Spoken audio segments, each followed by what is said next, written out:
আজি মই ফেচবুকত কেঁকুৰা এজনী দেখিলোঁ যে বিমটো ঢালোঁতে কেঁকুৰাজনী কিমান দিন থাকিলে কি কথা সেই দেখি পিনিয়ে মই এটা সাধুলৈ মনত পৰিছে আজি সেই গতিকে ক'বলৈ সুবিধা পাইছোঁ কৈছোঁ বেয়া নাপাব দেই কিবা যদি ভুল হৈছে মোক ক্ষমা কৰিব দেই কৈছোঁ সাধুটো শুনক আকবৰে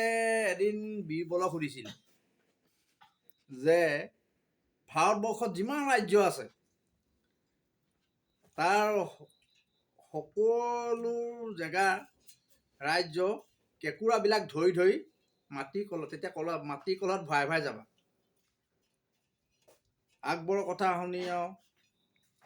বীৰবলে সঁচাই গোটেই ৰাজ্য কেঁকুৰাবোৰ এনেকৈ ধৰি ধৰি ধৰি আনি আৰু ভাৰতবৰ্ষত যিমান ৰাজ্য আছে এনেকৈ ধৰি ধৰি আনি আনি মাটিৰ কলত ভৰাই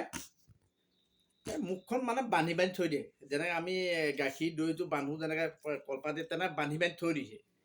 কিন্তু সেই তেনেকৈ কলবোৰ বিচাৰি বিচাৰি ৰাজ্যৰ পৰা আনি আনি ভৰাই ভৰাই কেঁকুৰা মানে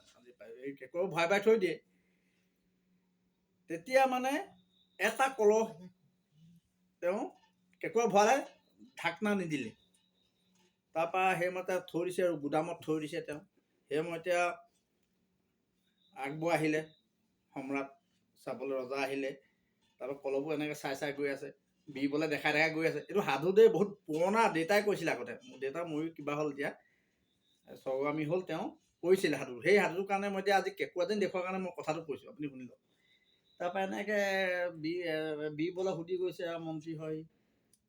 আকবৰ সম্ৰাটে সুধি গৈছে ৰজাই এইটো কি এইটো কি এইটো কি চব কেঁকুৰা ঢাকনা এইটো আমুকৰ এইটো নেপালৰ এইটো এনেকৈ চব ঢাকে এই তাৰপিছত লাষ্টত মুখখন খোল খাই আছে এইটো ক'ৰ কলহ বোলে এইটো অসমৰ হয় বোলে এইটোতো ঢাকনা মৰা নাই চবৰে ঢাকনা মাৰিলে গোটেই ৰাজ্যবোৰে মুখখন বান্ধি বান্ধি থৈছে কেঁকুৰাবোৰ ওলাব নোৱাৰে এই কলহটো ঢাকনাখন কেলৈ খোলা আছে আকবৰে বীৰবলক সুধিছিলে তেতিয়া বীৰবলে ক'লে বোলে মহাৰাজ বোলে এই কলহটো বোলে অসমৰ কলহ এইটো সেইটোতে মই ঢাকনা দিয়া নাই কাৰণটো কি বোলে এই অসমৰ বোলে কেঁকুৰা ওপৰলৈ যাবলৈ নিদিয়ে টানি টানি নিয়ে ইজনী কেঁকুৰা ওপৰলৈ গ'লে টানি নিয়ে বোলে ইজনী কেঁকুৰাই সেইগতে কোনো এজনী ওপৰলৈ যাব নোৱাৰে কেঁকুৰাই ধৰি টানি তললৈ লৈ আহে সেই গোটেই ঢাকনা দিয়া নাই বোলে মানে বাকীবোৰ ওলাই গুচি যায় কোনেও নাটানে বাকীবোৰ ঢাকনা দিছোঁ সেইটো কাৰণে ওলাই গুচি গ'লে কোনো ইজনী গ'ল সিজনী গ'ল কোনেও নাটানে কিন্তু অসমৰ কলহটো ঢাকনা দিয়া নাই কেলৈ ওপৰলৈ যোনজনী ওলাই যাব ইজনীয়ে টানি তললৈ লৈ গুচি আহে ইটো ওলাই গ'লে টানি ওলাই লৈ গুচি আহে বোলে কাৰণটো কি বোলে এই অসমৰ কলহটো এৰি খোলা আহিছোঁ কোনো এটা ওপৰলৈ যাব নিদিয়ে লগৰখিনিয়ে টানি লৈ আহে যাবলৈ নিদিয়ে বোলে টানি লৈ আহে এনেকৈ মোৰ আগত দেউতাই মই দৌ বুলি কওঁ দেউতাই কয় সাধু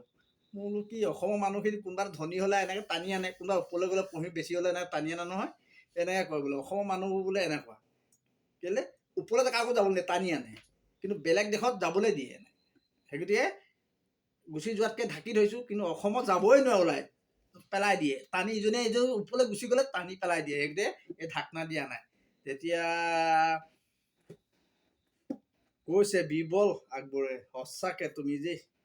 তুমি বহুত বোলে জ্ঞানী মানুহ তুমি যে এইবোৰ কথা অধ্যয়ন কৰি আছা তুমি বোলে তুমি মোৰ বুলি তুমিহে ইয়াত ৰজা হ'ব লাগিছিলে কিন্তু তুমি যে ইমান কথা জানা বোলে এনেকুৱা কথা চব কলৰ ঢাকনা আছে আৰু ওলাই গ'লে গুচি যাব কিন্তু অসমতো ঢাকনা নিদিয়ে খোলা কৰে সেইকাৰণে ওলাবলৈ নিদিয়ে টানি নিয়ে বোলে মানুহ ওপৰলৈ যাবলৈ নিদিয়ে টানি সোমোৱাই থৈ দিয়ে এনেকৈয়ে আমাৰ অসমখন চলি আছে এইটো সত্য সাধু বুলি দেউতাই কৈছিলে তেতিয়া আমাৰ অসমখন ধনী দুখীয়া দেখায় যে সেয়াই দেউতাই সাধুটো কৈছিলে সেই সাধুটো মনত পৰিছে কেলৈ আজি এই কেঁকুৰা যেন দেখিলোঁ বিম এটাত সেই গতিকে মই কৈছোঁ বহুত বছৰ আগৰ কথা সাধু এইটো মোক দেউতা মায়ে কৈ থৈ গৈছিলে তেওঁলোক স্বৰ্গগামী হ'ল এতিয়া মনত পৰে হ'লেনো কি কৰিম সাধুটো সেই সাধু এতিয়া ল'ৰা ছোৱালীয়ে সুধে সাধু ক'বলৈ এইটোৱে মই এটা উদাহৰণ দিলোঁ চব কেঁকুৰালৈ উদাহৰণ এই কেঁকুৰা দেখিয়ে এই সাধুটোলৈ মনত পৰিছে যদি কিবা তাত দুখ হৈছে ক্ষমা কৰিব কিন্তু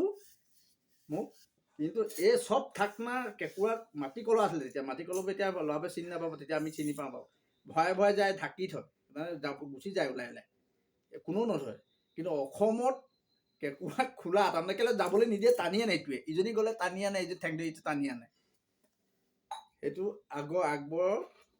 বীৰবলক সময়তে কৈছে গোটেই ৰাজ্যকে কয় সেইটো সাধু আজি দেখিয়ে মই কৈছোঁ দেই বেয়া নাপাব কিন্তু অসমৰ কেঁকুৰা খোলা থাকিলেও যাব নোৱাৰে টানি টানি আনে মানুহ ইজনী কেঁকুৰা সেই টপল ডাবল টানি উলিয়াই আনে কোনো যাব নোৱাৰে গতিকে সেইটোৱে খোলা ৰাখিছে মানে বগাবই নিদিয়ে কোনো যদি সেই সাধুৱে আকৌ দেই যদি কিবা দুখে ক্ষমা কৰিব